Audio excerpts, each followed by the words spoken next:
Everybody in the crypto space, a crazy video has just dropped that you need to watch right freaking now.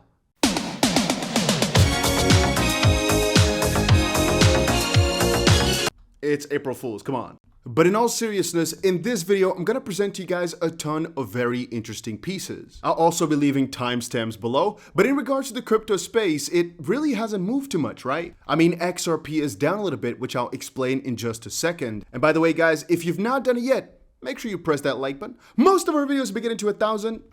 I really appreciate that, but again, make sure you press that button. One thing I'll quickly say before we move on is make sure you have the notification bell on. A Ripple lawsuit verdict could come at any time, or all sort of crazy news could come at any time. The way I see it is you'd rather be notified and then skip the video than only seeing the news like hours later. So again, guys, make sure you press that notification bell on so you're updated every single time some crazy news drops. Anyway, with regards to the crypto space, like I said, we really haven't moved too much, but there's a couple interesting things to note. For example, in regards to Bitcoin, right now one thing we're facing is this level right here. We've crossed the 200 weekly moving average, and well, tomorrow is going to be the deciding factor as to whether or not we get a confirming candle or whether it's going to be in the red, which would not be too nice. But right now we're literally at the challenging zone, which is also why the prices probably haven't moved that much because, well, it's deciding. For Ethereum, things are a little bit scarier as right now we're on the verge of a more massive breakout. We are in a symmetrical triangle, and guys, as you know, we can obviously keep trading in the pattern before, we have another breakout. So for example, hitting another 1300 or so before going absolutely wild. But if you base it upon what's been happening with Bitcoin, well, then a pretty juicy breakout would not be too wild depending on where we close tomorrow. Two fun little facts is that it's been 504 days since we've hit an all-time high, and it's actually been 294 days, or like 40 some weeks, I believe. Maybe 42 weeks. It's out of my head. I don't actually. Oh yeah, you can see 42 bars. There we go. Since we were above $30,000, and right now what we're witnessing this week is the highest activity again in about 300 days, which is pretty wild to actually think about. Now, historically speaking, this is also a pretty bullish month. If we, for example, take a little bit of a look at the past. For April, for the most part, it's actually been quite bullish. And now, obviously, history doesn't necessarily replicate itself, but I still thought it was something interesting to note. Even if we take it relatively, for example, following the Bitcoin cycles, which I honestly believe in, I like Plan B. The prices, not necessarily, but the idea still stands. Even from that perspective, this historically has been a pretty bullish period. Anyway, like I said, I want to talk a little bit more about XRP in just a second, but I also wanted to showcase to you guys this chart just for reference, which showcases Bitcoin US year-over-year supply chain. So simply put, this is the amount of Bitcoin that's resonating in the United States. Not sure if resonating was the right word, but you can see how drastically over the last 2 years it has been changing, right? So in terms of held and traded Bitcoin in the US, over the last 2 years, it's just been going down massively. And that's, I think for the most part, still because of our king. Again, the number is not completely valid to look on its own. I mean, in retrospect, if you look at this, in reality, you're trading the same Bitcoin over and over again. The majority of the Bitcoin supply is highly illiquid. Everybody's waiting for that million. If you really start thinking about it, the majority of Bitcoin is actually, again, the blue here being the illiquid supply, not really moving at all. And so from that perspective, the fact that the percentage of traded Bitcoins gets lower and lower every year is then also, even though it's still inflationary, quite logical because, well, Bitcoin get lost, and right now people are just waiting, as far as I think, for a higher price before they start moving it again. In regards with XRP, well, everybody was hoping for a settlement yesterday, right? I was also there behind my screen, and even right now, guys, I have a ton of different alerts set up to make sure that I wake up from my little nappy nap. Little fun fact, I did not go to bed until 6:30 today in the morning, just to make sure that no funny stuff was happening over in the US. As you guys know, it's in the US District of New York, right? I wanted to kind of make sure that there wasn't all of a sudden an evening ruling or so and I could not go live, so I was just kind of waiting for that a little bit. If I say it like that, I seem like the biggest geek, but trust me, I wasn't bored. And John Dean just gave a new outline of what he's been thinking. He's again one of the very well-known lawyers in the XRP community. He said, imagined XRP outcomes. Best outcome, outright win for Ripple, with the judge smacking the SEC for gross overreach and behavior in the case. Judge Netburn has commented SEC lawyers are hypocrites, lack faithful allegiance to the law, and only care about winning the next argument. Again, the judge noted upon that.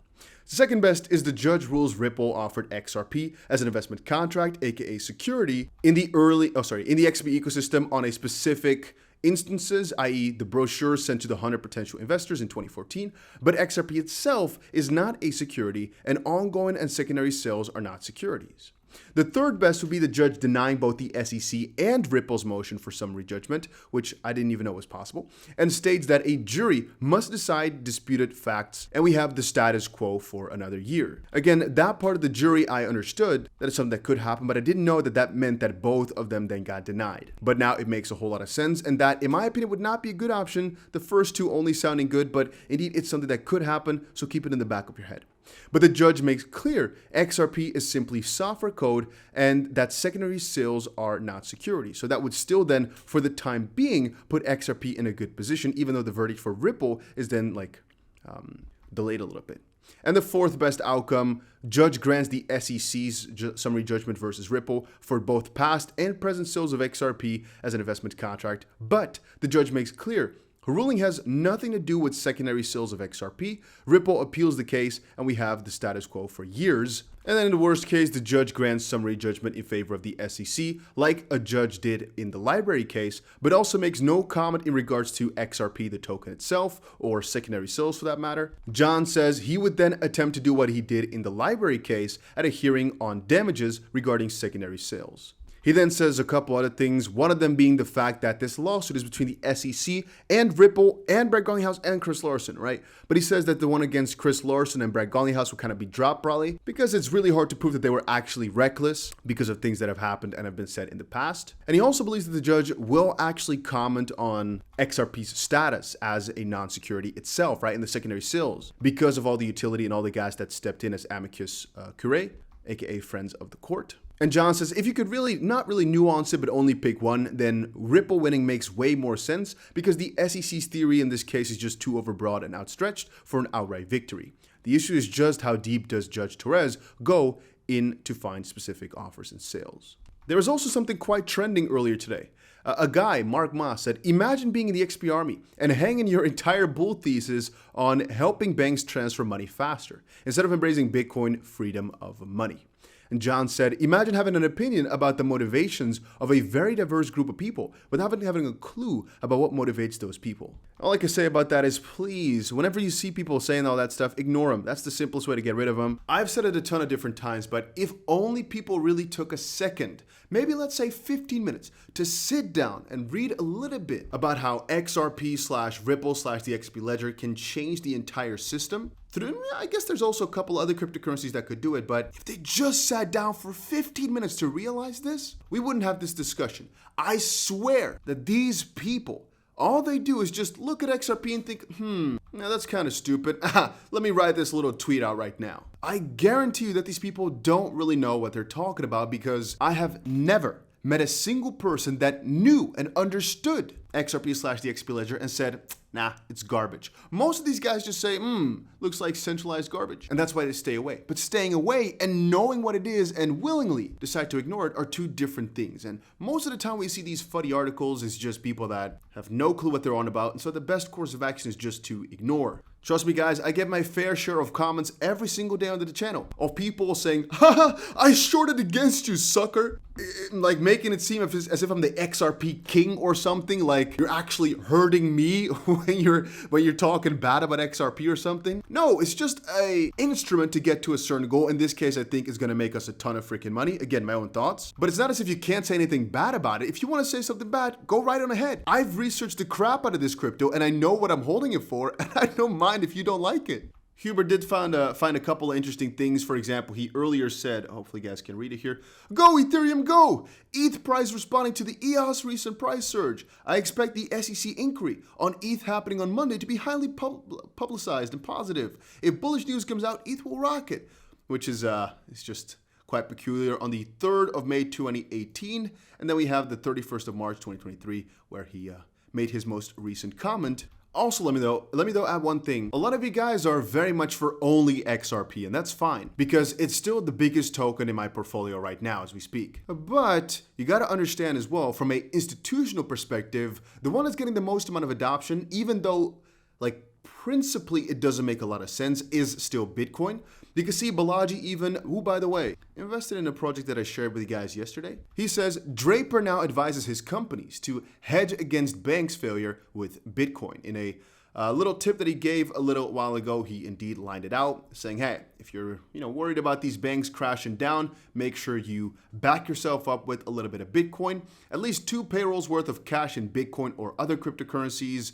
And I don't think that's really a bad idea. I think for the most part that these major funds and major banks are already kind of prepared for this because they're not stupid. Even though they're not saying it out publicly, they're not like the government who has to sell for the public eye, right? These banks can definitely hold a little bit of this stuff in the background without you really knowing it until like a couple months later. And again, the reason I'm always so skeptical against I don't want to say I'm against the US dollar, but I'm preparing you guys for some sort of mass exodus. I've been making multiple videos about it because I don't think the dollar is in a good position at all. I mean, the whole debt right now, the whole crisis, it's just like stacking. We can see here, for example, India to settle trade in Indian rupee with certain countries instead of US dollars, Commerce Secretary says. And from a different side, Chinese yuan surpasses the euro to become Brazil's second largest currency in foreign reserves. It's the truth. China's on a little roll right now. India's on a pretty big roll right now, and the dollar and the euro are not in the best of positions. Little side note, by the way, I'm going to be going to Austin, and I believe also Miami, because there's Consensus, which is a crypto conference at the end of April, and then there's this one, which is Bitcoin Miami in, I believe, the end of May or so. Just quickly saying, a lot of you guys watching are based in the US, so if you're going to one of these conferences, hit me up. And for any of those interested, there's also a 10% discount link to the Bitcoin Miami event, which again is at the end of May, I believe, or middle of May somewhere. I'll leave that down below. Here's also Jeremy Hogan. There was more anger, right?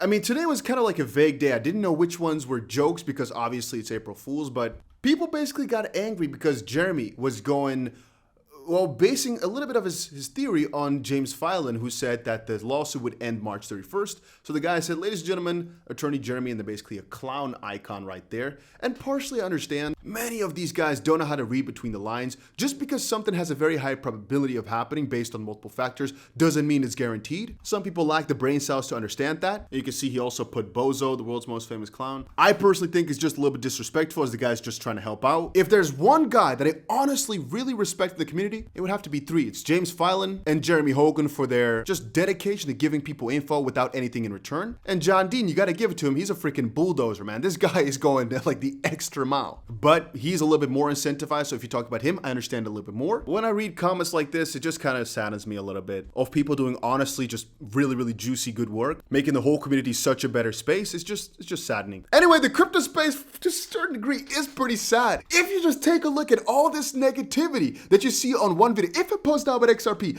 you know the amount of people that will say, this guy's immoral, let me just quickly sell him your ass, and then start laughing at me when things go down. It's wild how much hatred there is, when in reality, we're all one big family. But anyway, John said again, talk about a clown show. If a decision comes down Monday or next week, were Filan and Jeremy best guess off? Even if it takes another month, it's called an educated guess. Jimmy and Jeremy are 2 of the best people I know who've given a ton for the community. So shut up. And John said, I'm confident Torres is aware of the public interest at stake in the Ripple case. Never before did 75,000 holders and users knock on her court asking to be let in. But I do wonder, why does she truly realize what her decision could mean for America and American innovation? And to be honest, oh, by the way, somebody asked, does she work over the weekends? Yes, she's fought multiple things over on Sunday, so that's definitely not stopping her, especially if it's this important. But to get back to it, I do indeed think about this sometimes, how good a normal judge's understanding would be as to what this one single little crypto take and one little crypto decision from her side would mean. You know, she probably just looks at the number thinking, okay, it's a $1.3 billion lawsuit. There's a lot of people who want in, but I think she forgets the $1 trillion question that's like around whatever decision she makes. Because again, depending on whatever she chooses, it's going to decide the way that crypto regulation will go forward in the US. It's by far the most important case thus far. And the only thing I'm thinking here is, well, she might still wait until Gary Gensler has been summoned before Congress. It just makes sense to me that he speaks his mind and explains exactly how he sees crypto before she let's go a verdict. But then I'm also thinking, well, if she has to wait for that, then she has to wait until April 18th, wait for his words, and then revise all her thoughts again. That could be a long time. At the end of the day, guys, even I don't know when it's going to end. And when I said yesterday, let's hope it's today, it's not guaranteeing that was going to happen. I'm just saying, hey, this is what all the lawyers were expecting. I'm not a lawyer. I don't know. And all we're doing is basing these things upon probability. I've already explained to you guys how to set up conditional orders to make sure that if the price starts rising like crazy, you are able to open up, for example, a long position on XRP, or even vice versa. You know, if you want to place a massive short, there's also conditional orders for that to make sure that if the case gets lost for some reason, that you're able to make a ton of profit that way too, to recoup some of your losses. If you've not done your conditionals yet, all I can say is make sure you check it out. Again, I'll leave a link to Bybit as well, which is where I do my own derivatives trading. But yeah, in the US, you're kind of screwed. But yeah, last but not least, again, guys, things are massively changing. Please, please, please play close. Pay. Why can I not speak? By the way, if you didn't yet, press that like button. It's probably the sleep, guys. I don't know what I'm having today. But pay close attention to whatever is happening over with the BRICS countries and the Chinese Yuan. I'm just warning you, this is like massive plays that are happening underneath most people's eyes, all right? Many people are thinking about it, but they're not watching it. And there's going to be a point, a pivoting, turning point, where all of a sudden, the US dollar is actually not as important anymore as it once was. And all of a sudden, perhaps, the Chinese Yuan is at the reign because the US is just making some very dumb freaking choices. Anyway, that's it for today's video. I try to fit a lot into this one. I know it was a little bit more quiet than usual. That's because, again, I'm kind of sleepy. I don't know. But hopefully back tomorrow with some cool updates. And I'm also still working on that airdrop video, but it's a lot of work to make sure everything is correct, to make sure you guys don't lose any money. But yeah, that's also another cool opportunity to make a couple tens of thousands of dollars if you play it smart. I'll be sharing that shortly. And yeah, see you guys soon on the channel. Make sure you press the subscribe button, and that's about it.